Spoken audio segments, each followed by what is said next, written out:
man de quand je regarde cette affaire-là dama naan Guy Marius Sagna fait de l'activisme parlementaire et l'activisme parlementaire quand on le fait on se soucie pas de la forme et la forme est importante jànguñu droit nag parce que man am naa benn copain boo passé bu may tooñ ma ne ko man université Colobane laa jàngee droit da ngay dem toog ak paa yi ñooñu bon sens lañ lay wax et le bon sens c'est du droit la forme importe plus waaw la forme importe plus que le fond te Mortalla xam nga lan mooy forme bi fii da ngay dem ci règlement intérieur assemblée nationale règlement intérieur assemblée nationale moo la ne article 91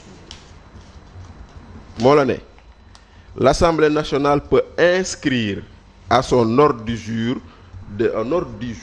les discussions des résolutions présentées par l'une de ces commissions. waxul l'un des députés de. les gens ñu ngi ci sant sa parce que wax na ko. waxul l'un des députés de l'une des commissions la wax. mooy maanaam du Mortalla mooy yóbbu de couleur bu tudd ñoo lank mooy yóbbu. kon nag forme c'est important. mbooloo mi commission ba nga bokk. foofu ngay yóbbu sa bataaxal. ñoom ñu examiner ko. saytu ko.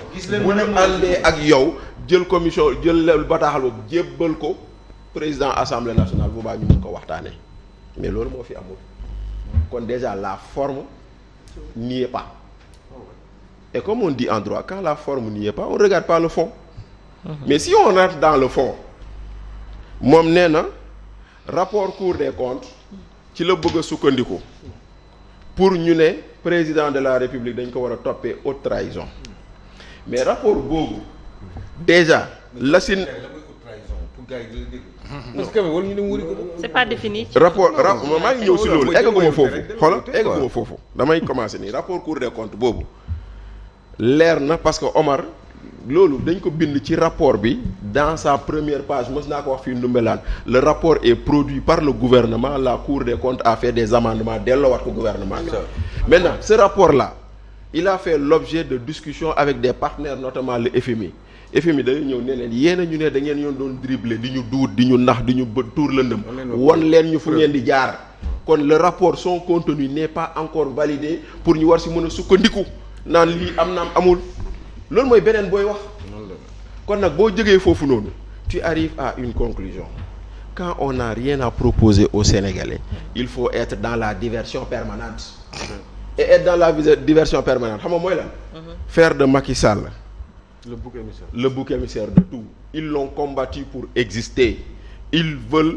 aujourd'hui l'accuser pour gouverner et ils veulent aujourd'hui l'évoquer pour justifier leur incompétence bu boobaa Pastef n'a qu'un projet c'est Macky Sall et c'est dommage loolu moo dul yoon les gens attendent beaucoup de choses ñu ngi wax yi leneen bay loolu maintenant beneen bi tamit nen entre quelqu'un qui dit que le déficit budgétaire c'est de la haute trahison ak quelqu'un qui dit on va organiser un référendum sur l'autodétermination de la Casamance qui fait haute trahison finalement. Guy moo ko mës a wax de. loolu de nit a ko fi bind fii Sénégal mu ne. Guy Marius Sagna ni 2012 quand Macky a gagné ce pays-là que il faut organiser un référendum pour le MFDC en accord avec le MFDC. ñu jox Casamance. mais ce gars pour ñu jox Casamance indépendance kon qui veut faire haute trahison dans ce pays-là. léegi nag ma ne kii doon tabax réew mi ak kii bëgg a tas réew mi ñu ne léegi nag maintenant loolu mooy haute trahison maintenant xam nga lan la ñun ñu ngi xaar ay résultats. est-ce que wees na ba léegi sax. ñu ngi xaar ay résultats sur beaucoup de choses ñu ngi leen di ñaanal ngeen am résultat waaye qu'on évite de nous amener dans la diversion permanente. haute trahison bii nii dañ koy wax c'est pas défini lu nekk mën na doon haute trahison. lu nekk mën na doon haute trahison lu nekk nag. loolu il faut le dire lu nekk. c'est-à-dire que nga baare tali bi sax président di romb nit dee sax on peut le considérer comme haute trahison.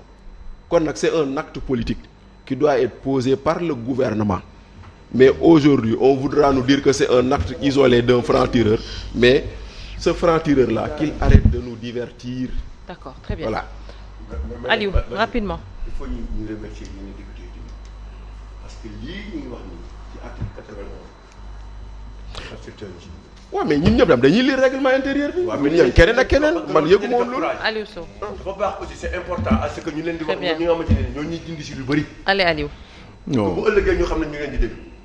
gis nga Néné.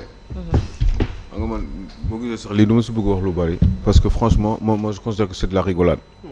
Président de la République Macky Sall dañ koy yóbbu pour haute trahison loolu affaire dof la te du yegg fenn benn affaire la Guy Marius Sagna ci li mu waroon concentré wu mooy ñi mu daan xeexal bi mu nekkee ci activisme bi ñooñu la war a bi mu nekk amee possibilité tey jii nii nekk biir assemblée nationale mu concentré wu ci seen gis naa ci échanger ak moom ci wàllu famille 79 famille yi nga xam ne terme sud dañ leen dàq foofu toroxal leen. ñoom ñoo accusé woon général Birame Diop. mu ne non il a même traité Birame Diop de actuel ministre des forces armées non d'assassin. Escroc. xam nga yooyu tey jii nii man waaw Ousmane Sonko demoon fa ñu ne.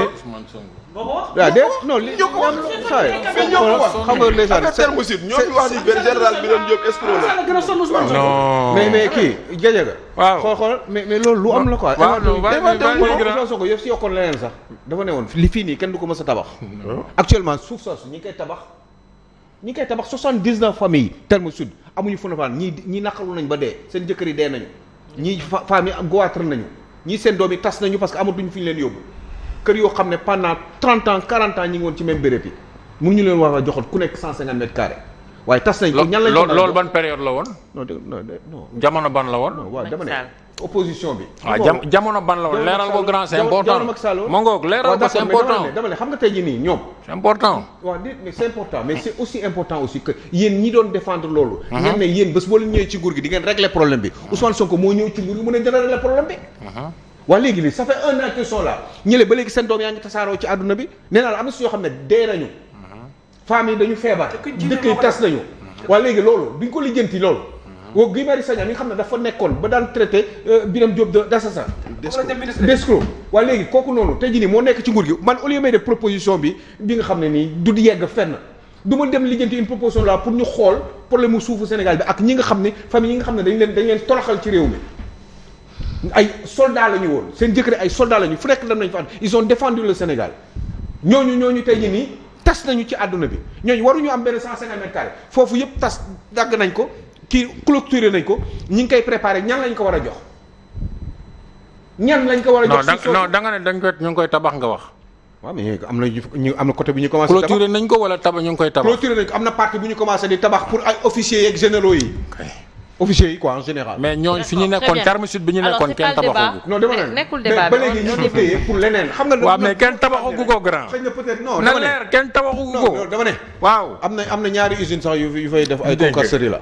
non déglu ma rek. waaw du ma dugg ci ay détails. waaw non xam naa li ngay wax kay te li ma lay wax nii xam naa ko. waaw am na beneen bu bees bu fa ñëw barki dem. waaw mais tabax ay nit yoo xam ne man xam naa ñi ko. mais tabax usage d'habitation amagoo fa. non waaw léegi. waaw lu ñuy xaar ñoom pour delloo leen seen suuf. waaw nee leen dañ ci jàpp rek. mais du question lu ñuy xaar ak lu dul xaar. wax Guy Marius Sagna non Guy Marius Sagna ci boppam. wala mu waxu Macky Sall haute trahison. non lii la ñu waroon lijjanti. bu gaaw mais c'est son droit aussi. non ma d'accord na mais xam nga aussi c'est notre droit aussi de lui dire que ni. moom dafa am yoo xam ne waxoon na ko. moo gën a prioritaire ci réew mi. léegi nii parce que ñoom ñi ngi ci nguur gi. loolu mu lekk rek ko après bu paree mu waxu Macky Sall. donte sax xam nañu ne affaire Macky Sall bi du yegg fenn. du dem fenn Macky Sall haute trahison ci réew mi. loolu mooy loolu lu muy tekki loolu fu mu jëm. non c'est zéro autant qu'il se concentre sur ces 79 familles yoo xam ne dama am yërmande ci ñoom. merci Néné tout d'abord je vais commencer par rapport au rapport bi nga xam ne gouvernement bi moo ko def via le ministère des finances jox ko Cour des comptes mu ni ci amendement pour ñu mën ko publier. loolu loi moo ko wax moo ko sant. képp koo xam ne da ngaa jël nguur gu bees mooy nga saytu li nga xam ne moo fi nekkoon koom bi fi nekkoon. saytu nañ ko gis nañ ci ay njombe yu rëy yoo xam ne mësuñu koo gis ci Sénégal ñu jox ko Cour des comptes validé liñ ci def yépp ñu génnee ko ñu ne Cour des comptes si ñëwu ko FMI ñëw dëggal ko non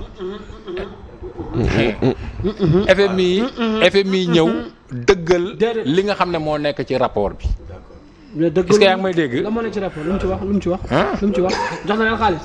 non li mu lebal Sénégal la wax rek. te ñun gisuñu fenn fu mu jaar ci comptabilité bi. xam nga yéen a ngi wax sànq ba léegi ay compte bu ñu waxoon nag Ousmane Sonko wax na fi gis nañ compte boo xam ne am na 1000 milliards. mais état boo gis dafa am ay compte d'opération yu muy am.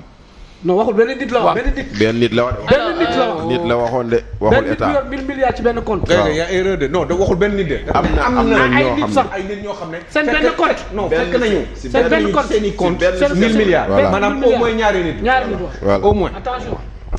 waa léegi moo ko wax de. waa léegi compte man 1000 milliards ci benn waa léegi compte man compte d'opération compte d'opération étoiles yi ñoo koy administré wala robot yi ñoo koy administré wala nit ñoo koy administré. léegi lu c'est quoi la. non nit moo koy administré compte d'opération. ba ci lan. non en fait bu ñu gisee compte bi le compte est lié à une personne ou bien à des personnes yoo xam ne mën nañ ci ordonner des dépenses. d'accord man 46 000 milliards yi mu amoon rek laa bëgg ñu jëkk ma jox ba pare. ma ne gis ngeen